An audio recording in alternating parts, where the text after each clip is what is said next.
जय हिंद दोस्तों, मैं जितेंद्र आप सभी का अपने YouTube channel study 247 by Jitendra sir पर बहुत बहुत स्वागत करता हूं। दोस्तों, आज गुलाम वंश का दूसरा क्लास है। इसके पहले हम लोग एक क्लास को कंप्लीट कर लिए हैं।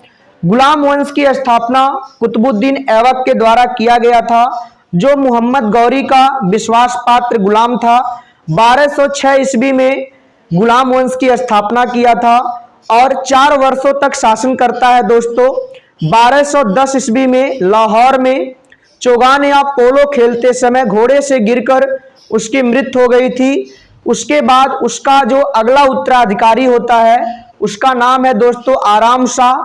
आराम शाह मात्र 8 महीने तक शासक बनके गद्दी पर शासन करता है, क्योंकि दोस्तों जिस समय कुतुबुद्दीन ऐबक का मृत्यु हुआ था उस समय कुतुबुद्दीन ऐबक का जो गुलाम था जिसका नाम है इल्तुतमिश बदायूं का गवर्नर था। उसके बाद दिल्ली आता है, दिल्ली में आराम शाह की हत्या कर देता है और गद्दी पर इल्तुतमिश बैठता है।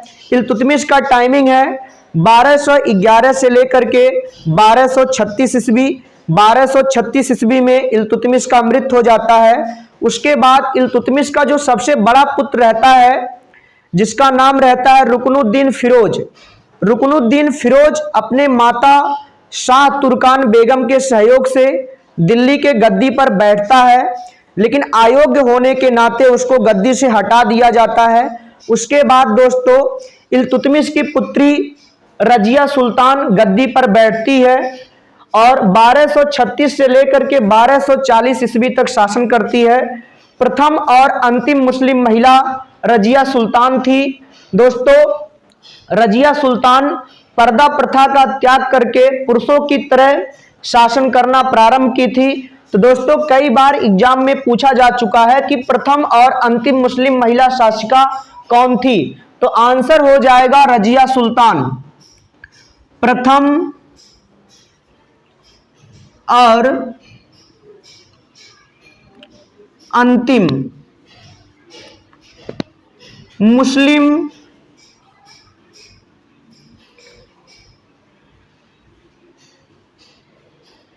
महिला शासिका, प्रथम और अंतिम महिला शासिका रजिया सुल्तान थी। रजिया सुल्तान पर्दा प्रथा का त्याग करके पुरुषों की तरह दरबार में जाती थी। पर्दा प्रथा का त्याग कर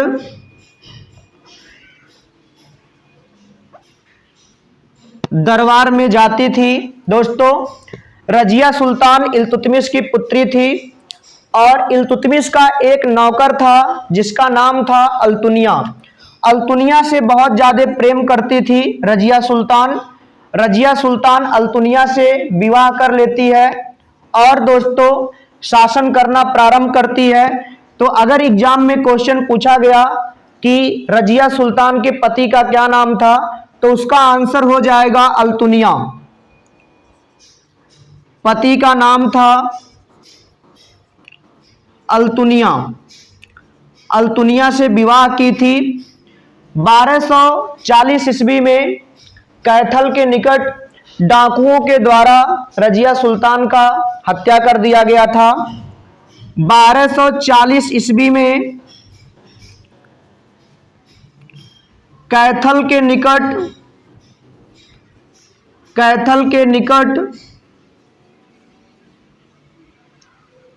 डाकुओं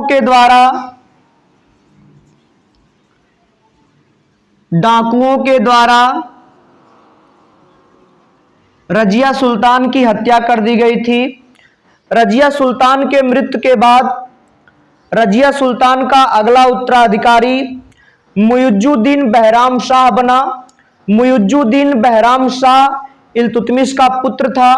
दोस्तों, 1240 से लेकर के 1242 ईस्वी तक 2 वर्षों तक शासन करता है। उसके बाद उसका अगला उत्तराधिकारी होता है दोस्तों अलाउद्दीन मसूद शाह। तो इसका भी टाइमिंग हम लोग देख लेते हैं।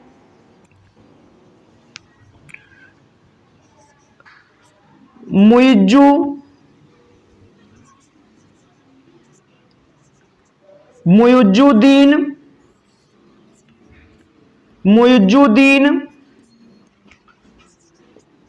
बहराम शाह। मुइजुद्दीन बहराम शाह का टाइमिंग है 1240 ईस्वी से लेकर 1242 ईस्वी।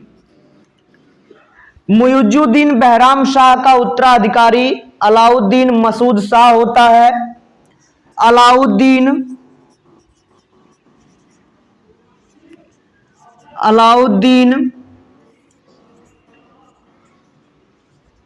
मसूद शाह होता है।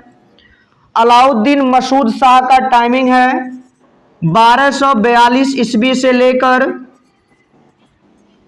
1246 ईस्वी। अलाउद्दीन मसूद शाह इल्तुतमिश का पुत्र सुल्तान फिरोज शाह का पुत्र था। इल्तुतमिश के पुत्र का नाम था सुल्तान फिरोज शाह, उसी का पुत्र था अलाउद्दीन मसूद शाह। कहने का मतलब यह है कि इल्तुतमिश का पौत्र था अलाउद्दीन मसूद शाह। इल्तुतमिश का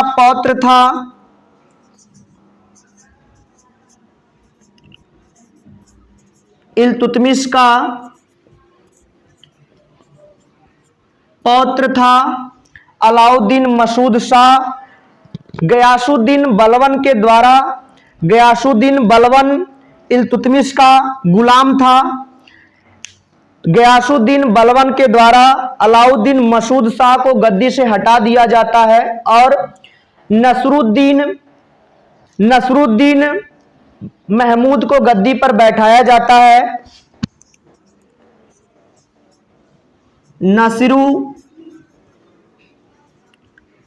नसरुद्दीन महमूद को गद्दी पर बैठाया जाता है। उसका टाइमिंग है 1246 ईस्वी से लेकर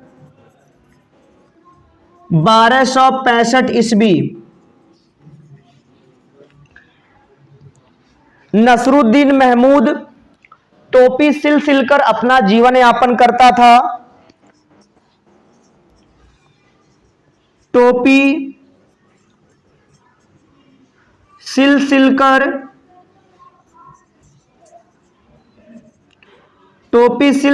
अपना जीवन यापन करता था। आगे चलकर गयासुद्दीन बलवन अपने पुत्री का विवाह भी नसरुद्दीन महमूद से कर दिया था। नसरुद्दीन महमूद गयासुद्दीन बलवन का दामाद भी था। गयासुद्दीन बलवन को नसरुद्दीन महमूद ने उलुग खां की उपाधि दिया था। गयासुद्दीन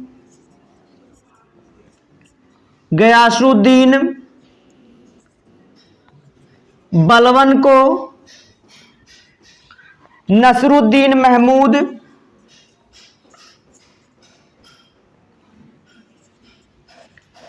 नसरुद्दीन महमूद उलुग खां की उपाधि दिया था,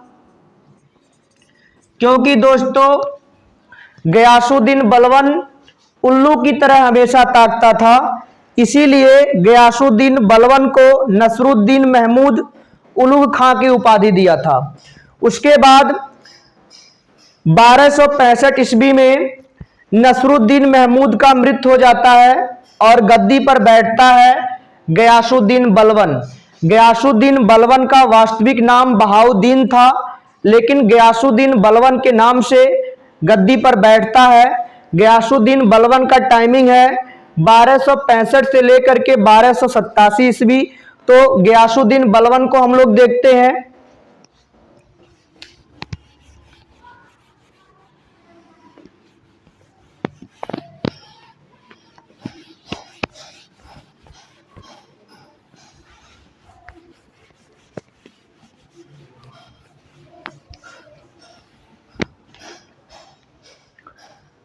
गयासुद्दीन बलवन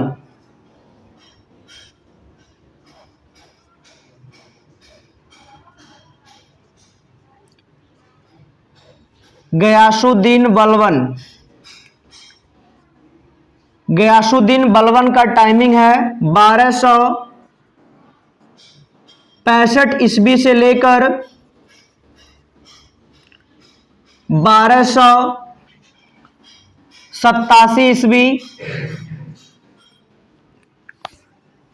गयासुद्दीन बलबन का वास्तविक नाम बहाउद्दीन था। वास्तविक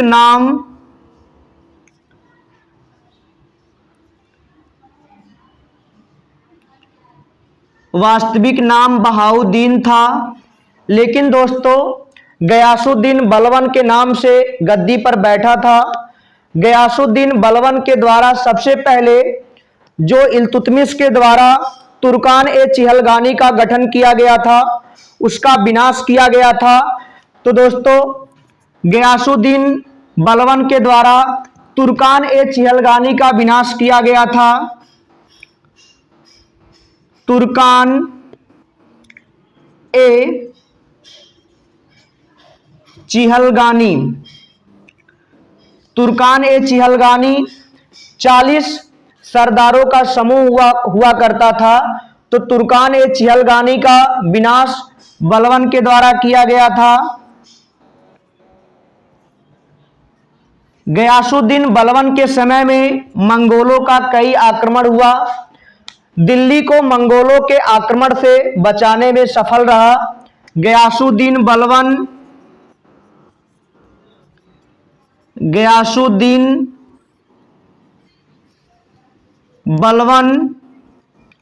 दिल्ली को मंगोलों के आक्रमण से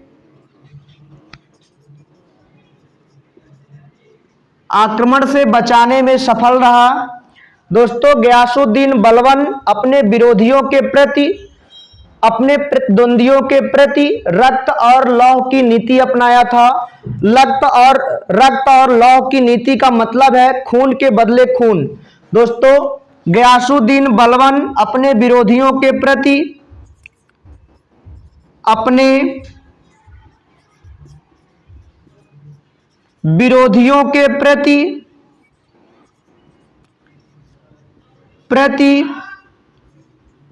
रक्त और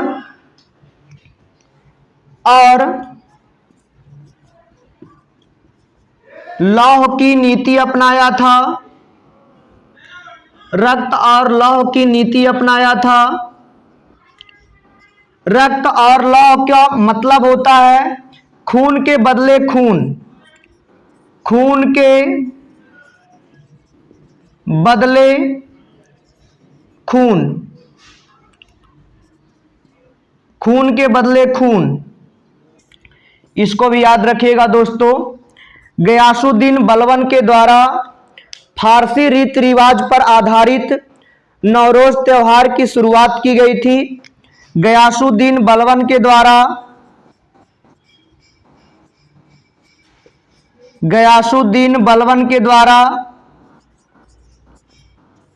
फारसी रीति रिवाज पर आधारित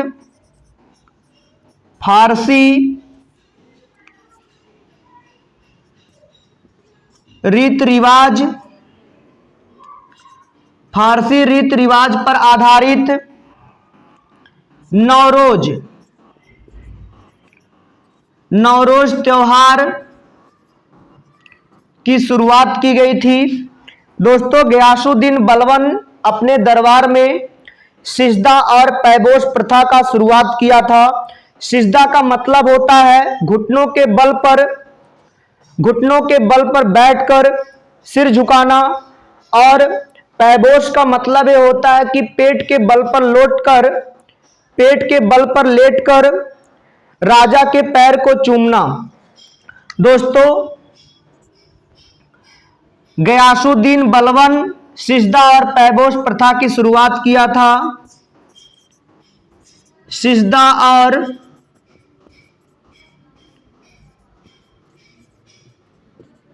पैबोस प्रथा की शुरुआत किया था। प्रथा की शुरुआत किया था। सिजदा का मतलब होता है घुटने के बल पर बैठकर सिर झुकाना। घुटने के बल पर बैठकर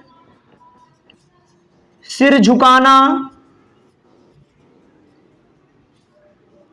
और पैबोश का मतलब होता है दोस्तों पेट के बल पर लेटकर राजा का पैर चूमना। पेट के बल पर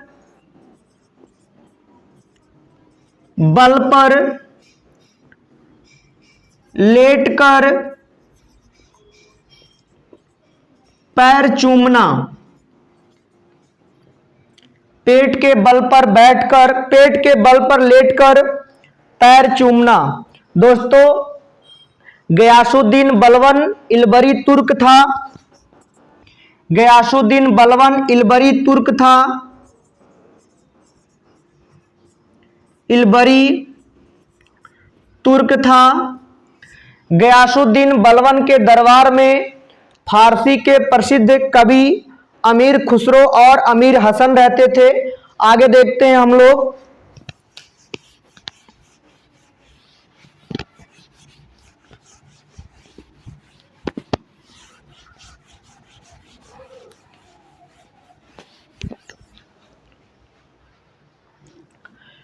गयासुद्दीन बलबन के दरबार में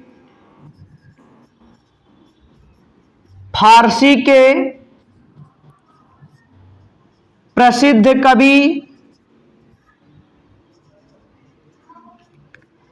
अमीर खुसरो और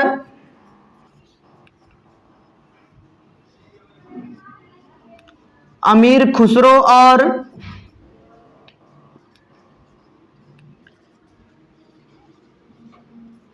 हसन रहते थे। अमीर हसन रहते थे। गयासुद्दीन बलबन का मृत्यु 1287 ईस्वी में हुआ था दोस्तों। इसके बाद जो अगला उत्तराधिकारी हुआ वही गुलाम वंश का अंतिम शासक था जिसका नाम है कैकुवाद। जिसका नाम है कैकुवाद।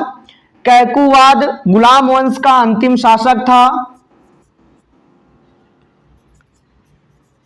गुलाम वंश का अंतिम शासक था। इसकी हत्या दोस्तों जलालुद्दीन फिरोज के द्वारा 1290 ईस्वी में कर दिया गया था। 1290 ईस्वी में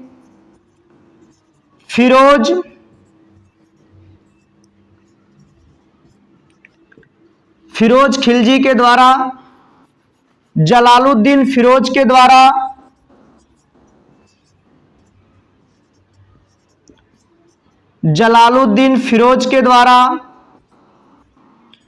कर दिया गया था दोस्तों। उसके बाद जलालुद्दीन फिरोज खिलजी वंश की स्थापना करता है दोस्तों। खिलजी वंश की स्थापना करने के वजह से इसका नाम पड़ जाता है जलालुद्दीन फिरोज खिलजी। तो दोस्तों दिल्ली सल्तनत का दूसरा राजवंश है खिलजी वंश। पहला राजवंश है गुलाम वंश। तो दोस्तों आगे की क्लास में हम लोग पढ़ेंगे खिलजी वंश को। तो ठीक दोस्तों आज के लिए इतना ही। अगर वीडियो पसंद आए तो लाइक करिए, शेयर करिए और सब्सक्राइब करिए।